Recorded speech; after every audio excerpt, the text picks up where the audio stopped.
공수처와 윤석열 대통령 여당 측의 입장을 딱 교집합을 보면 통신영장 부분은 약간 뭔가가 있는 것 같아요. 공수처도 그건 인정하는 것 같습니다. 예. 법원 아직 인정 안 했습니다. 서울중앙지법은. 뭐 법원은 이제 곧 인정을 해야 되겠죠. 그 뭐 아니면 아니라고 다시 예. 답을 하거나. 그러나 지금 그 윤곽근 변호사가 얘기를 했고 공수처도 그건 맞다고 얘기한 걸 봐서는 아까 뭐 서류 같은 것들 이렇게 막 들고 보여주는 장면도 있었거든요. 그건 맞는 것 같습니다. 그러면 일종의 여태까지 제기되어 왔던 영장 쇼핑이 일정 부분 맞아 들어가는 것 아닌가. 오늘 현직 검사가 언론과의 인터뷰에서 이런 얘기를 합니다. 이 체포영장과 관련해서 지금 이 피청구에서 주장하는 것은 12월 6일까지 압수수색 통신영장이 중앙지법에 있었다. 근데 공수처는 통신영장만은 있었다고 인정한 거 아닙니까? 그건 인정을 했어요. 그게 있다 손 치더라도 12월 20일 날 저기 그 피청구에서 얘기하는 이 부분은 윤석열 대통령이 아니라 관련자입니다. 관련자.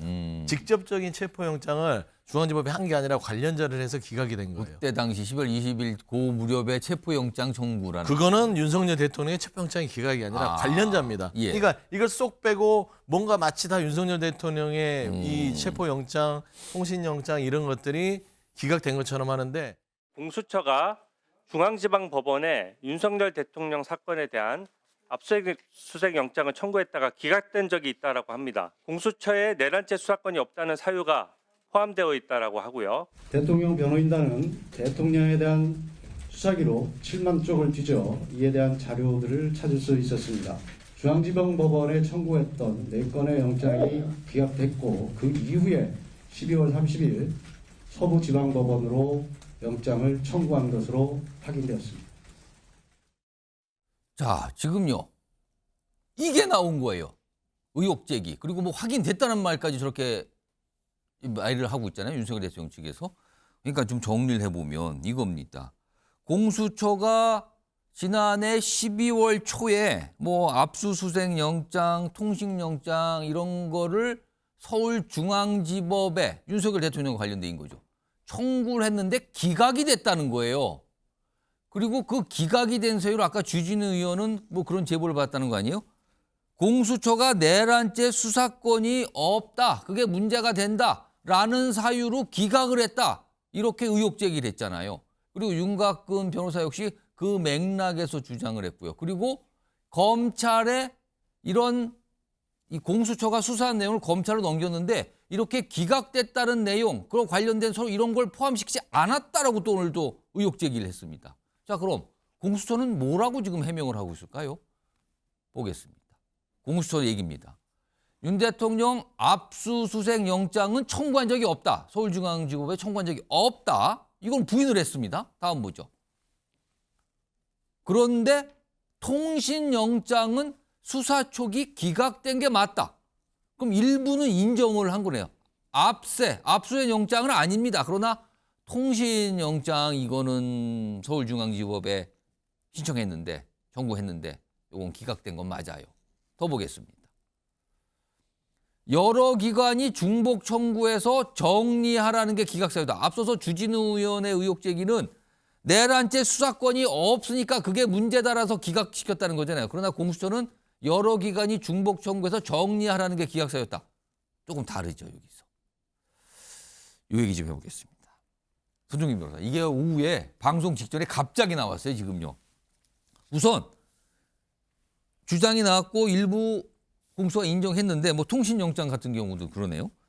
그러면 서울중앙지법에서 기각이 되자 서부지법에 다시 청구하는 상황인 걸로 지금 보여요. 그렇게 된 걸로 지금. 그리고 지금 윤곽근 변호사가 그렇게 주장을 하고요. 이게 이제 100% 맞다면 이게 통상적인 일이니까 법원을 바꿔서 다시 청구하는 게? 통상적인 일이라고는 사실 볼 수는 없는 사항이긴 합니다. 근데 애초에 이제 왜냐하면 이제 일반적인 그런 사건들을 비교를 해서 보자면 예. 사실 뭐 경찰이든 혹은 검찰이든 관할이 정해져 있고 따라서 뭐 어떤 영장을 청구할 때도 해당 관할에 맞는 법원에다가 청구를 합니다.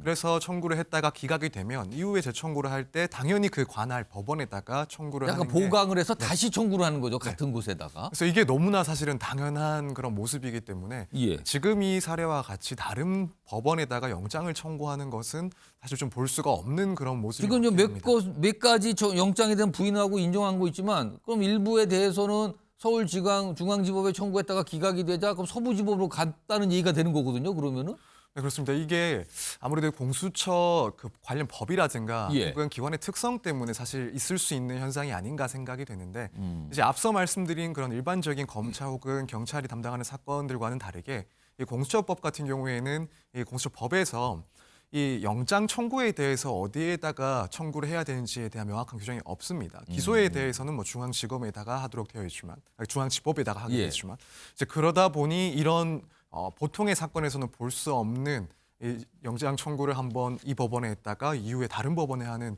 그런 모습이 이런 특성 혹은 관련 법률의 그런 문제 때문에 있었던 일이 아닌가 이렇게 생각이 그러니까 법원이 여러 곳 이거에 대해서 지금 아까 윤곽근 변호사 나와서 브리핑했는데 이거 그러니까 한마디 말하면 그 소속된 법원의 판사들의 성향을 보고 법원 바꾸고 한 거 아니에요. 또 이런 주장을 다시 한번 했거든요.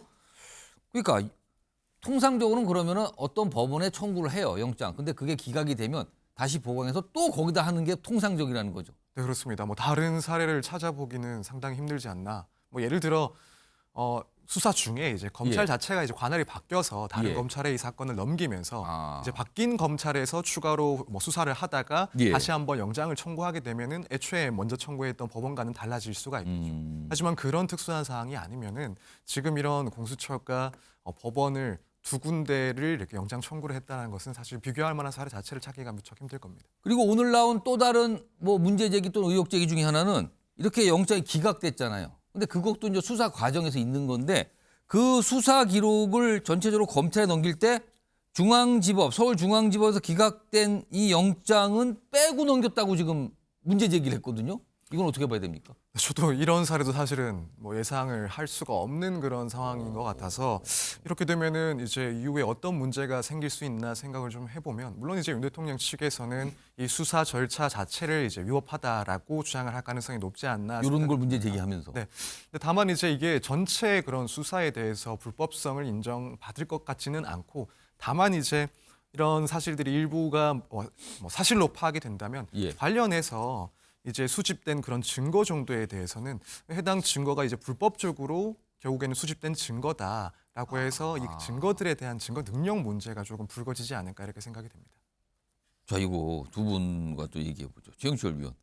이번 사안 아직까지 이제 초기예요. 지금 그래서 조금 더 뭔가 확인 과정 그리고 양측의 추가적인 설명이 좀 필요한 것 같아요. 그것도 아까 윤석열 대통령 측도 추가적으로 좀 설명하겠다고 했거든요. 아직 100%다 뭐가 확인된 건 아니지만 일단 확인된 것부터 알려준다면서 브리핑을 했거든요.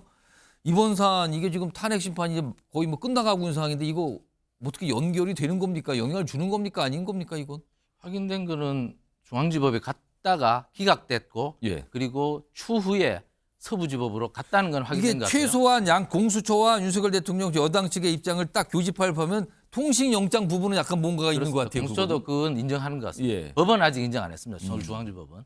뭐 법원은 이제 곧 인정을 해야 되겠죠. 그 뭐 아니면 아니라고 다시 예. 답을 하거나. 그러나 지금 그 윤곽근 변호사가 얘기를 했고 공수처도 그건 맞다고 얘기한 걸 봐서는 아까 뭐 서류 같은 것들 이렇게 막 들고 보여주는 장면도 그건 있었거든요. 맞는 것 같습니다. 그러면 일종의 여태까지 제기돼 왔던 영장 쇼핑이 일정 부분 맞아 들어가는 것 아닌가. 그렇다면 지금까지 공수처에 대해서는 물론 신뢰가 없었습니다만 사법부에 대해서도 어느 정도 가졌던 신뢰에 대한 방화벽이 무너져 버렸다. 그럼 이 방화벽이 무너짐으로써 법원에 대한 신뢰가 무너졌고 법원에 대한 반감과 법원에 대한 수용성이 없어짐으로써 앞으로 나타날 여론의 동향을 과연 사법부가 어떻게 처리할 것인지. 예. 그렇다면 이 연장선에서 헌법재판소는 또 이것을 어떻게 처리해야 되는지 저는 감당 못할 폭풍이 밀려오지 않았나. 지금 사실 법률이라는 건 수학이지 않습니까? 이게 약속이 원칙이 딱딱 맞아야 되지 않습니까? 예. 법률은 판결을 내렸을 때 그리고 영장이나 이런 걸 심사할 때 1 더하기 1은 2입니다. 예. 이것을 명확히 밝혀줘야 되지 않습니까? 예. 근데 지금 그렇지 않고 우리 서 변호사님도 말씀하셨다시피 영장을 갖다가 여기 청구했다가 저기 청구했다가 이렇게 하면은 이게 신뢰가 무너지는 것이죠. 그럼 1 더하기 1은 2가 안 될 수도 있는 것이죠. 예. 그러면 이 컵 한 컵하고 다른 컵 한 컵하고 합치면은 한 컵이네. 이렇게 말해도 사법부 그렇게 말해도 그 궤변이더라도 사법부 우기면 우리가 예. 믿어야 됩니까? 믿지 못하는 상황에 도래한다는 것이죠. 저는 이 영장 쇼핑이 현실화되고 정말 이것이 정말 맞는 사실이었다고 이렇게 드러난다면 국민들이 과연 이걸 어떻게 받아들일 것인지, 그리고 동네 잡범도 아니고 예. 대통령을 다루는 사법 절차입니다. 그런데 이 형사사법 절차가 이렇게 진행돼 왔다는 것을 국민들이 과연 받아들일 수 있을까요? 저는 이 부분에 대해서 저는 법원도 이상해요. 사실 법원은 그 영장에 대해서 사실 영장 전담 판사도 있고 예. 그리고 공보 판사도 있고 하기 예. 때문에 여기에 대해 잘 숨기지 않습니다. 근데 왜 이번에 숨겼습니까? 그것도 굉장히 이상한 겁니다. 밝혀야 됩니다. 소영주 수장님 아직까지 물론 저 양쪽의 입장이 나온 지 초기당 이거 몇 시간 안 됐거든요. 그러니까 양쪽의 입장이 추가적인 설명이 더 필요하고 조금 더 정확한 사실관계가 필요해 보이긴 하지만 일단 몇 가지 이제 교집합으로 만나는 부분들이 있어요.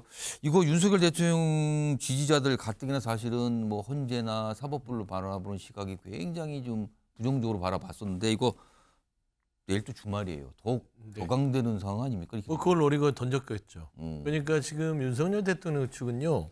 첫 번째, 정말 12월 3일 날 본인들이 한 짓에 대해서는 절대 반성하지 않습니다. 나라를 혼란으로 이끌었고요. 본인들도 군대를 국회에 보낸 거, 선관위 군대를 투입한 거, 포고령에 대한 위법성, 그다음에 국무회의에 대한 비정상적인 절차. 이런 건 다 드러났는데 그러면 최소한 국민 앞에서 일말의 양심이 있다면 사과 반성의 태도를 보여야 되는데 다 그냥 본인들은 억울해요. 그 태도가 정말 국민들은 지긋지긋할 겁니다. 체포적부심 중앙지법에서 받았죠. 중앙지법이 체포에 대해서는 이거는 정말 적법하다라고 판단을 했어요. 오늘도 보면은 또 제2의 음모론을 가지고 옵니다. 피청구인 측 윤석열 대통령이 이 지금까지 이런 것은 부정선거 음모론에 빠진 거 아니겠습니까? 본인들도 계속해서 부정선거를 주장하고 있고 음모론에 빠진 사람들은 또 다른 음모론으로 또 본인들의 살 공리를 한다라는 것인데 이거는 정확하게 하면 우리법 연구의 음모론 2입니다.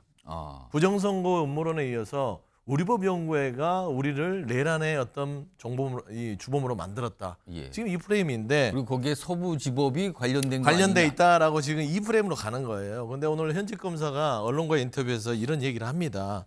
이 체포영장과 관련해서 지금 이 피청구에서 주장하는 것은 12월 6일까지 압수수색 통신영장이 중앙지법에 있었다.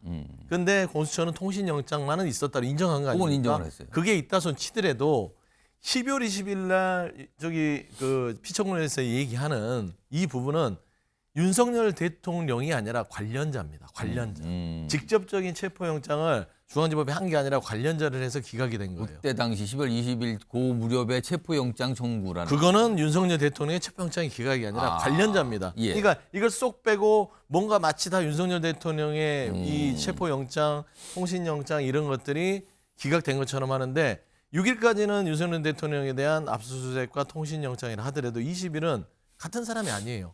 그러면 결국에는 체포영장을 재청구를 한다 하더라도 이거는 예. 같은 사람의 같은 영장일 때는 이력을 기재하게 돼 있으나 이 자체는 이미 체포영장에 대해서는 중앙지법이 윤석열 대통령에 대해서 한 적이 없기 때문에 예. 공수처가 서부지법에 하는 거는 관할 법에 따라서 청구한 것뿐이다. 아무튼 이론에서 여지가 없어요. 그리고 그 체포영장에 통신과 압수수색에 대한 이력은 기재하지 않아도 된다라는 게 현직 검사의 발언입니다. 근데 뭐가 문제입니까? 결국에는 우리법 연구의 음모론을 만들기 위한 또 다른 참 과학한 어떤 여론몰이라서 저는 이 부분에 대해서 정말 일말의 반성이 없다는 거에 통탄할 일이다. 그런 말씀드립니다.